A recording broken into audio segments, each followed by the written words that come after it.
businesses love a subscription model for a reason, because it is entirely human nature for you to forget you have it, you keep paying for it, and then you just don't even use that product or service. Great business model, not so great for us. We have all been gutted by life's extra expenses when we see our bank statements. You look at those numbers and think, why did I spend that? Or, wait, am I still paying for that? It's a phenomenon many of us have experienced, and apparently it's called an idiot tax. Getting that awesome sale price for something you don't really need. Lured into extra lotto tickets because of a huge jackpot you'll never win. Rediscovering a forgotten New Year's gym subscription you've never used. Or still deciding whether or not to cancel the streaming service after the one show you loved ended. I might have changed my mind. What the f? It doesn't mean you're an idiot, it just means that sometimes juggling life can lead us to spend unnecessarily. It's going to be our self-critic, that internalised critical voice that we all have that's going to jump up and get us. So finding a way to be compassionate and patient with yourself and recognising that actually it's human nature to get drawn into these things. If you can, it's a really good idea to sit down once a month or so, get yourself a little treat of whatever works for you. If it's a glass of wine, if it's a block of chocolate, bribe yourself. I am never above bribing yourself. And then sit down, look through those accounts, and just make sure that everything that's in there is adding to your life. And look, we all do it. We subscribe to every single TV channel there is, and I don't watch any of it. Definitely gym memberships in the past, for sure.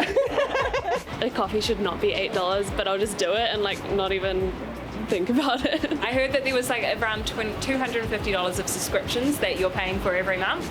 So to take it in, on average.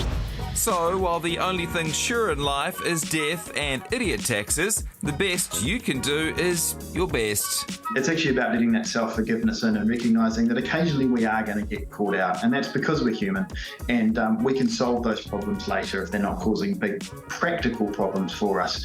But then the task is actually just to watch the hard time that we give ourselves and find ways to be kind. Just try and pause before you do something that you know you're paying more for, you know it's a convenience purchase, or you know you don't need it.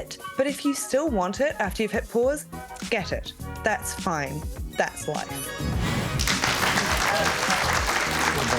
Well, there you go.